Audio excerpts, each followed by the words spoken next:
దొంగిలించే పనిలో ఉన్నారు. TDP MP తోట నరసింహం వైసీపీలో జాయిన్ అయ్యారు. ప్రస్తుతం ఆయన మాట్లాడుతున్నారు, లైవ్లో చూద్దాం. తెలుగుదేశం పార్టీ నేను ఎంతో కమిట్మెంట్తో పనిచేసేటువంటి ఒక కార్యకర్తగా, ఒక రాజకీయ నాయకుడిగా గత 2004లో డాక్టర్ వైఎస్ రాజశేఖర రెడ్డి గారి యొక్క ఆయన మంత్రివర్గంలో మరి ముఖ్యంగా ఆయన యొక్క ఆయన యొక్క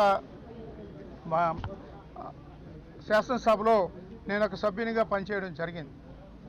మరి అంత వైఎస్ రాజశేఖర రెడ్డి గారి దగ్గర పనిచేసినటువంటి నాకు మరి ఈరోజు తెలుగుదేశం పార్టీ చేసినటువంటి అన్యాయం ఇది. అలాగే 2009లో కూడా నేను శాసనసభకు రెండోసారి ఎన్నికవడం, 2009లో రాష్ట్ర కేబినెట్ మంత్రిగా ఉమ్మడి రాష్ట్రానికి పనిచేయడం జరిగింది.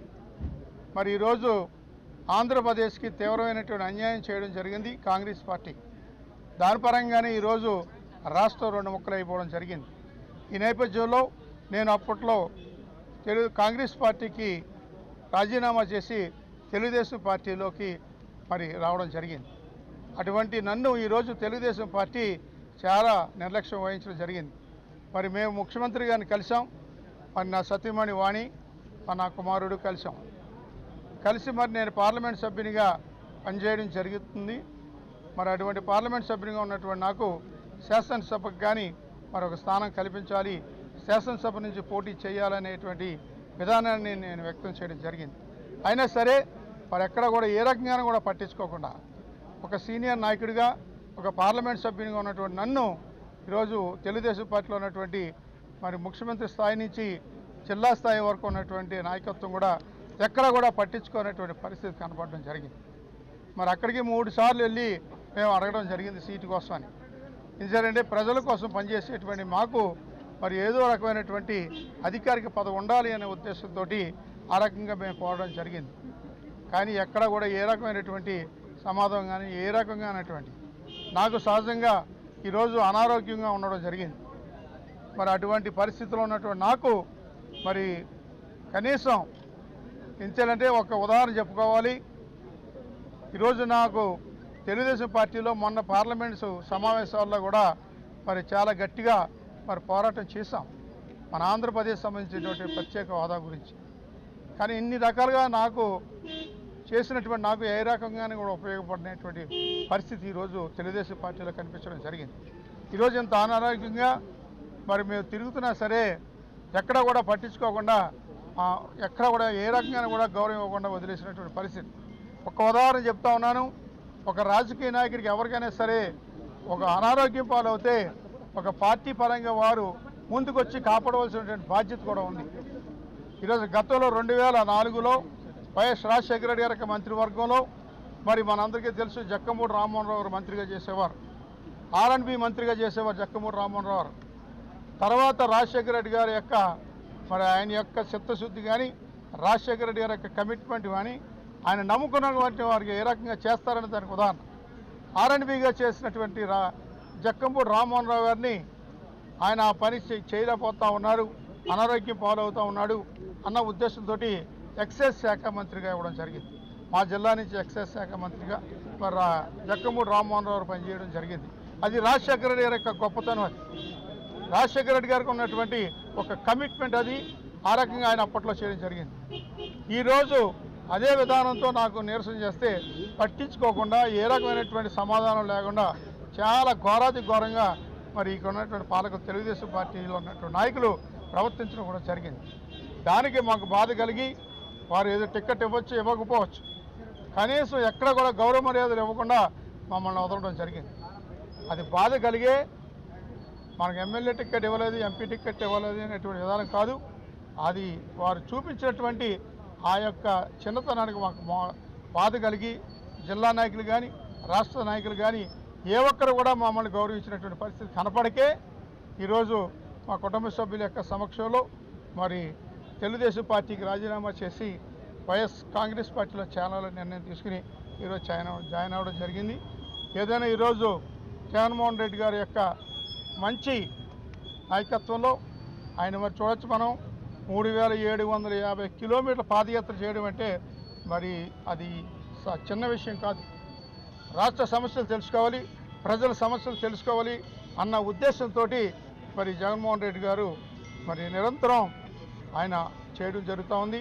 ఆయన నాయకత్వంలో ఈరోజు ఈ రాష్ట్రంలో మరి పరిపాలన వస్తే ప్రతి ఒక్కరికి కూడా న్యాయం జరుగుతుంది అన్నదే ప్రతి ఒక్కరి యొక్క ఉద్దేశం. ఆ రకంగానే ఈరోజు మీరు చూస్తూ ఉన్నారు. ఇక్కడ కానీ రాష్ట్రంలో జిల్లాల్లో కానీ జగన్మోహన్ రెడ్డి గారు ఏ రకంగా గౌరవిస్తారు అన్నదానికి నిదర్శనంగా మరి ఏదైనా ఈరోజు జగన్మోహన్ రెడ్డి గారు ఈ రాష్ట్రానికి కాబోయే ముఖ్యమంత్రి అని నేను తెలియజేసుకుంటా ఉన్నాను. ఆ రకంగా మరి మనందరూ కూడా కష్టపడి పనిచేయాల్సిన అవసరం కూడా ఉంది. మరి తర్వాత నా సతీమణి తోటవాణి 2 నిమిషాలు మాట్లాడతాను.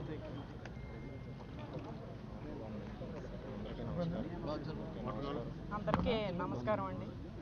నేను ఈరోజు వైఎస్ఆర్ కాంగ్రెస్ పార్టీలో పెద్దలు విజయసాయి రెడ్డి గారు, ద్వారపూడి చంద్రశేఖర్ రెడ్డి గారు, బొత్స సత్యనారాయణ గారు వాళ్ళ సారథ్యంలోనే మేము వైఎస్ఆర్ కాంగ్రెస్ పార్టీలో జాయిన్ అవ్వడం జరిగింది. జగన్ గారి సమక్షంలో జాయిన్ అవ్వడం జరిగిందండి. ఇది ఎంతో శుభసూచకంగా నాకు అనిపిస్తుంది. ఆయన జగన్ గారు కూడా నా భర్త ఆరోగ్య విషయంలో ఎంతో భరోసా ఇచ్చారు. నీవేం భయపడకమ్మా, మేము చూసుకుంటాం, ఆయన ఆరోగ్యం అంతా మేము చూసుకుంటాం, నువ్వేమీ భయపడొద్దని చెప్పారు. నేను 3 సార్లు చంద్రబాబు నాయుడు గారి దగ్గరికి తిరిగానండి. ఆయన నుంచి ఎటువంటి రెస్పాన్స్ కూడా లేదు. అక్కర్లేదండి, అంటే పదవుల గురించి అని కాదు నేను అనేది, కనీసం ఫోన్ చేసి జిల్లాలో ఉన్న నాయకులు కానీ రాష్ట్రంలో ఉన్న నాయకులు కానీ అమ్మ ఎలాగుంది, నర్సింగ్ గారు ఎలాగున్నారు, హాస్పిటల్లో జాయిన్ అయ్యారట, ఐసీలో ఉన్నారట అని కనీసం ఒక్క మనిషి కూడా కనీసం ఫోన్ చేసిన పాపాన్ని పోలేదండి. మరి అంత మానవత్వం లేకుండా ఉన్నారా అని నాకు చాలా బాధ అనిపించింది.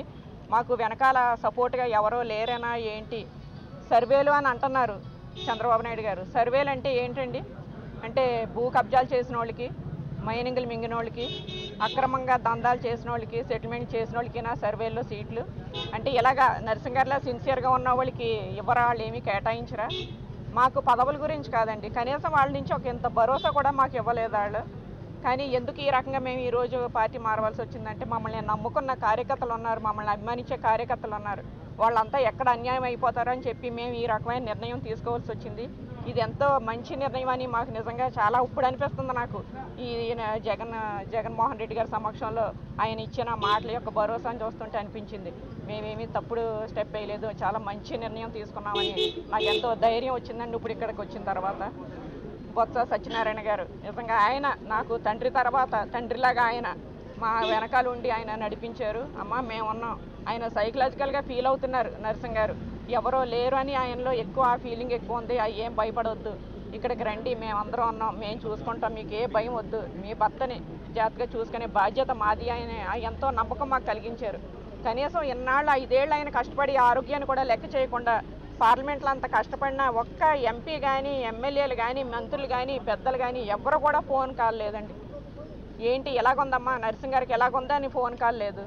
కేవలం మమ్మల్ని అణగదొక్కాలనే ప్రయత్నం మాత్రం బాగా జరిగిందండి 5 ఏళ్ల నుంచి కూడా. ఎక్కడ నర్సింగ్ గారు హైలైట్ అయిపోతారేమో అని చెప్పి జిల్లాలో ఉన్న కొంతమంది నాయకులు కుట్రపూరితంగా ఆయన మీద దుష్ప్రచారం చేసి ఏదేదో ఉన్నది, ఆయనకి అనారోగ్యం ఏదేదో అని చెప్పేసేసి అంతా క్రియేట్ చేసేసి కావాలని అంతా ఒక పకడ్బందీగా చేసినట్టు, ప్లాన్గా చేసినట్టు స్పష్టంగా తెలియజేస్తున్నాను, మీకు తెలియజేసుకుంటున్నానండి. నేను నాకు ఎంతో సంతోషంగా ఉందండి ఇంత మంచిగా ఇలా జాయిన్ అవ్వడం, జగన్ గారి సమక్షంలో జాయిన్ అవ్వడం, మంచి ఫ్యూచర్ మాకు వచ్చింది అని ఆయన భరోసా ఇవ్వడం నాకు చాలా సంతోషంగా ఉంది.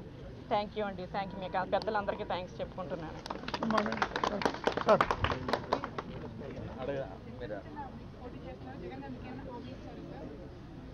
అంటే మేము జాయిన్ అవ్వడం జరిగింది. ఇప్పుడు ఆయన టికెట్ ఇవ్వడం అన్నది లేదన్నది మరి అధినేతగా ఆయన యొక్క ఇష్టానికి జరుగుతుంది. ఆ రకంగా చేస్తారని మేము అనుకుంటా ఉన్నాం. తప్పనిసరిగా జగన్ గారు మా యొక్క పరిస్థితిని దృష్టిలో పెట్టుకుని మాకు ఎక్కడో ఒక స్థానాన్ని కేటాయిస్తారని ఆశిస్తూ ఉన్నాం. ఆ రకంగానే జరుగుతుంది అన్నది మా యొక్క